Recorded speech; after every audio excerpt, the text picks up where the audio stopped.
Hello guys, welcome back to my channel Miya lifestyle diaries. তোমরা কেমন আছো? আশা করি ভালো আছো। আমি অনেক ভালো আছি। সবাইকে জানাই শুভ জন্মাষ্টমী। আর এটা জন্মাষ্টমীর দিনই ভিডিওটা করেছি, আপলোডটা আজকে করলাম।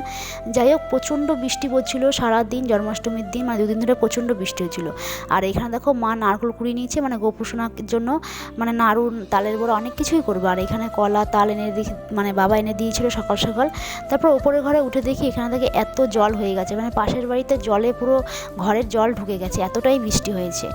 যাই হোক, তারপর দেখলাম এখানে মা করে নিচ্ছে তালের বড়া, মানে গোপুসোনার জন্য। আগেই ভাজা হয়ে গেছিলো অনেক কটা, আর অল্প কটা আছে, সেগুলোও ভেজে নেবে।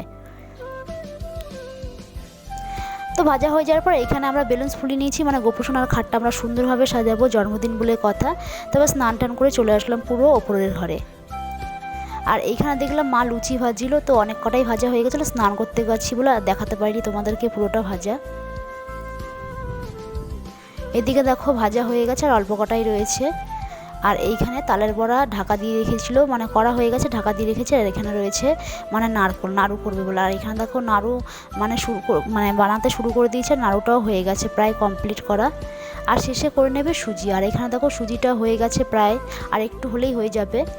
যাই হোক, সব কিছু হয়ে যাওয়ার পর তারপর আমরা চলে গেলাম পুরো ঠাকুর ঘরে। আর এখানে দেখো আমরা সিংহাসনটাকে ভালো করে সাজিয়ে নিয়েছি। আর এখানে লক্ষ্মী গণেশকে আমরা মালা পরিয়ে নিয়েছি, খুবই সুন্দর লাগছিল। আর এই এই সিংহাসনটা আমরা খুব সুন্দরভাবে সাজিয়েছি। আর এই যে হচ্ছে আমাদের গোপুসোনা। তোমাদের কেমন লেগেছে তোমরা আমাকে অবশ্যই বলো। আর গোপুসোনার খাটটা না আমরা আগে, মানে জন্মাষ্টমীর আগের দিনই কেনা হয়েছে। আর এখানে দেখো সমস্ত কিছু আমরা জোগাড় করে নিয়েছি। আর এখানে দেখছি মা পুজো করতে বসে পড়েছে, তো আমরাও বসে বসে পুজোটা দেখছিলাম, তো খুবই ভালো লাগছিল।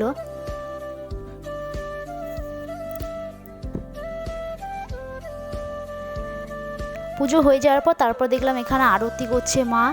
তারপর ওখানেই ভিডিওটা হয়ে যাওয়ার পর তারপর এটা হলো পরের দিনের ভিডিও, মানে পরের দিন আমাদের খিচুড়ি ভোগ করতে হয় বলে এখানে দেখো মা সমস্ত কিছু মানে কেটে রেখে দিয়েছে। তো 5 রকমের ভাজা, তো সেটা করবে। আর এখানে করছি খিচুড়ি। তো খিচুড়ি সব কিছু হয়ে যাওয়ার পর তারপর আমরা পুরো আবার চলে আসলাম ঠাকুর ঘরে। আর এখানে দেখো সমস্ত কিছু আমরা আবারও জোগাড় করে নিয়েছি সব কিছু।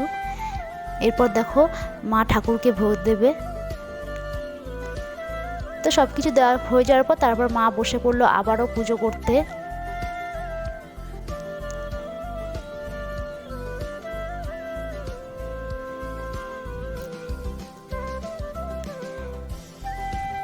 তো আমরা বসে বসে পুজো দেখছিলাম, আর খুবই ভালো লাগছিলো, মনটা পুরো শান্ত লাগছিল। যাই হোক, তো পুজো এখানে কমপ্লিট হয়ে গেছে। তোমাদের যদি ভালো লাগে অবশ্যই চ্যানেলটিকে সাবস্ক্রাইব করে দিও, লাইক করে দিও। দেখা হচ্ছে নেক্সট কোনো ভিডিও।